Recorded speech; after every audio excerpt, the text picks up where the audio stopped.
I am not Australian, but I have been to Australia. So I'm here to tell you a little bit about it. I spent about 2 weeks there 2 years ago, and it's a very interesting place. Have you learned anything about Australia yet? Yeah. What have you learned? Raise your hand if you know something about Australia. Yes. There's some wombats. Wombats, okay, good. Yeah, we got lots of answers now. Go ahead. Lots of kangaroos. Kangaroos. I'm going to tell you a little bit about kangaroos today. I already know a lot about the animals. I'm going to start with just, if you can picture Australia, I have a picture here. It's the only country that is also a continent. Did you learn that? Yeah. Yes. Yes. There are two cities. The capital is Canberra, which is over here on the eastern coast. Almost all the cities are on the eastern coast over here. So then we have, and the biggest city is Sydney. So when you hear of Australia, most people think of Sydney. That's the biggest city. It's just right, if I can find it, right here. The largest and the first city in Australia. Now it was actually founded because England used to take all its bad guys, all the criminals, and instead of putting them in prison, would ship them to Australia. Yeah, so it was founded by convicts, criminals. It's another name for criminals. There wasn't a prison in Australia. Australia was the prison because there was nothing there. They thought they were just sending them away. We didn't want all the bad guys in England. We'll just send them to Australia. Well, they got to Australia, and that's how they started the population there. Those are the people that were in the cities, the white people.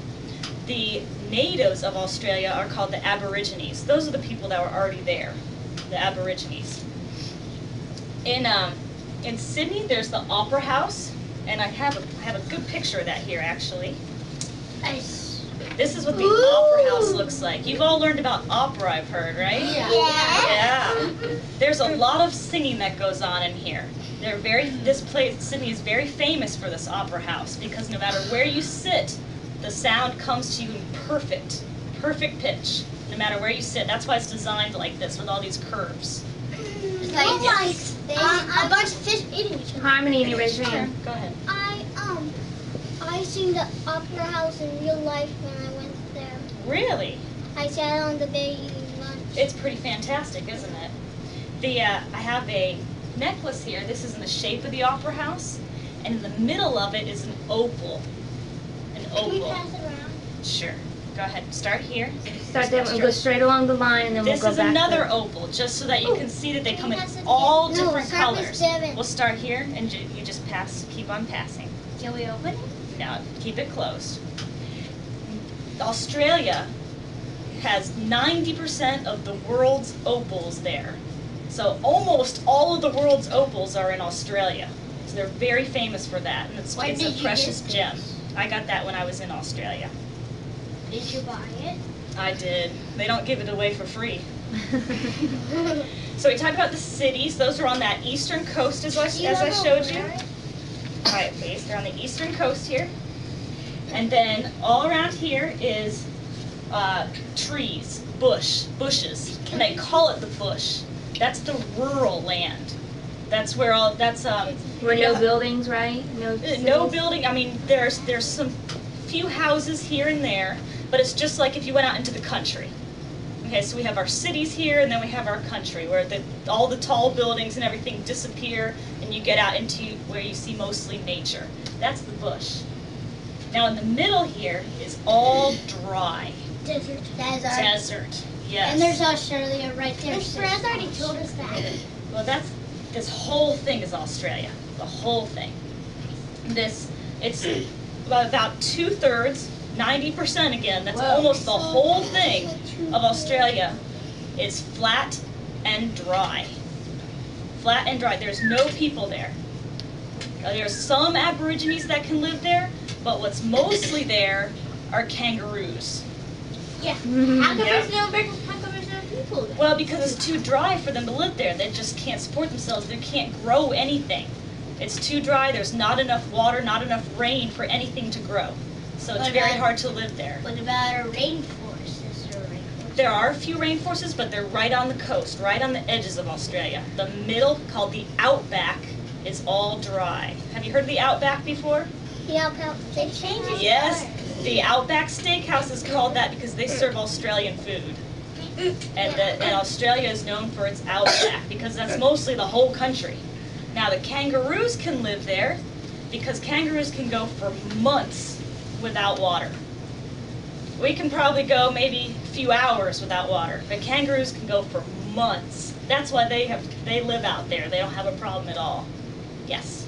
These necklaces, when you move them, they change colors. That's because the light reflecting off them. It's pretty, isn't Let me it? see Devin, you already had your skin. Will you please hand me the skin? that. There are so many kangaroos in Australia that they have to kill them so that other animals can live. They're like pests. So this is a skin. You can see that it came right off the back of the kangaroo and all the way down its tail. These kangaroos have these nice long tails. This helps them balance. If you imagined it hopping, it would use this tail to balance. Good visual there. Okay, so you can go ahead and pass this around. Be very careful. Very careful. It's fragile because think of your own skin. Is it a coat? It's a coat, yes. But if you think of your own skin, you have little hairs on your skin. I know I have little. Okay, and it's very fragile. It just came from the outside of the kangaroo. So soft. Go ahead and pass it on. I know you want to pet it forever because it's so nice. Hey, what's your name? Miss Tonya. Miss Tonya, I know. Why? All right, Haley, go ahead and pass it. Quiet down. I can't hear what he's asking. Emma. I'm excited because they serve It's gone. Australian food. Yes, they do serve Australian food. In fact, one of the most popular Australian dishes is pumpkin soup. I had that We don't- before. It's good, isn't it? Yeah. We don't eat a lot of pumpkin over here, but that's very popular in Australia. They have pumpkin in almost everything. If you order vegetables, you'll likely get pumpkin. What would you get over here if you ordered vegetables? ahead. You would get corn, peas, carrots, cabbage. Broccoli, I can't all pronounce those. it. Those are what we think of. But when they think of vegetables, they think of pumpkin. Also, another animal in Australia is the koala. Koala. Have you seen koalas before? No. Go ahead. I have a stuffed animal koala. You It's do? right over there. You want me to show you? Not right now. It's a webcam. Not right now. Have any of you seen a koala before? No. No? I heard. Koalas are only in Australia as well, and koalas, they sleep 20 out of 24 hours in a day. Isn't that boring? Yeah. I don't want to talk to you. How long are their sold in? They're only awake for 4 hours a day. How long is their sold? Their school? They don't go to school. Well, what about There wouldn't be any time in their day. There. Thank you. Don't pull, girls, don't pull on it. Well, please pass it and pass it on as quickly All right, as you let's pass can, it to okay? Harmony now. Pass it as quickly as you can. As I mentioned before, the Aborigines are the native people. Ella, you don't have to hold it if you don't want to. Look up here. This is a picture of an Aborigine person. Yep, you recognize the I boomerang. have one. I have some boomerangs that I can show you today. I have some. Boomerang. Boomerang. Yeah. The piece of wood. I have some. He wasn't even looking. Yes, a boomerang is a piece of wood. What do you do with a boomerang? Can anyone tell me? Go ahead. Harmony, pass it. Boomerang has a kangaroo on it.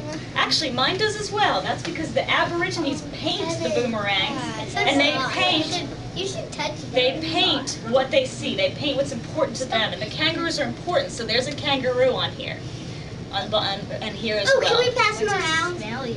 Kangaroos are only found in Australia, so that's why it's so important to them. It's a symbol of the country. Can you pass it around? Yes. Can you tell me what a boomerang is used for? They use it for knocking out animals. Very good. Very good. Because today, most of us think of boomerangs as a toy. Because if you throw it, it comes back. It's like a frisbee that comes back to you. Oh my. Yeah, it just makes a big arch in the air and comes back because of how it's designed. But very good. It was originally designed so that you could knock animals out. It was a hunting tool. So the Aborigines used it. We have bows and arrows here. The Native Americans used bows and arrows. You know what bows and arrows are? I know. Yeah. So you would shoot them. But the Aborigines never had that. They used boomerangs, and they would just toss those after their animals. They were killing kangaroos and emus. Do you know what an emu is?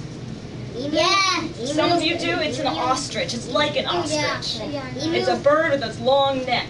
So if you think of it, kangaroos and emus both stand up tall with these long necks, and there's no buildings in most of Australia, nothing in the outback, so there was plenty of space to throw this boomerang and knock them out. I'm going to sing you a story. Sing you a story, yes. This is a story about a man who lived in the bush. They call him a swag man. A swag man is this man who he carries his swag, and his swag is like this knapsack on a stick. So if you think of hobos or traveling people, yeah, they have this stick with this knapsack. Well, the knapsack is his swag, and he called his swag Matilda. Matilda. And waltzing Matilda means he was walking carrying his knapsack named Matilda. Okay, these are all Australian terms. So they speak English, but they just have different words that we don't have. The billabong is the water that he's sitting beside, and he's underneath a tree. It's called the coolabah tree. Okay, and what he's doing is he has his billy, which is this tin cup, and he's putting it over a fire and waiting for it to boil. And as he sits there, he sings this song, and something happens to him. This is such a popular song in Australia that they thought about making it the national anthem, like our Star-Spangled Banner. It is not, but that just shows you how popular it is. Can you read the book? I will. I'll go ahead, but I'm going to sing it. I'm going to sing it. All right, so now listen. Okay. Oh, there once was a swag man camped in a billabong, under the shade of a coolabah tree. And he sang as he looked at his old billy boiling, "Who'll come a-waltzing Matilda with me? Waltzing Matilda, waltzing Matilda, who'll come a-waltzing Matilda with me?" And he sang as he sat a-leading a water bag, "Who'll come a-waltzing Matilda with me?" Down came a jumbuck to drink at the water hole. Up jumped the swag man and grabbed him with glee. And he sang as he stowed him away in his tucker bag, "Who'll come a-waltzing Matilda with me? Waltzing Matilda, waltzing Matilda, who'll come a-waltzing Matilda with me?" And he sang as he sat a-leading a water bag, "Who'll come a-waltzing Matilda with me?" Down came the squatter a-riding on his thoroughbred.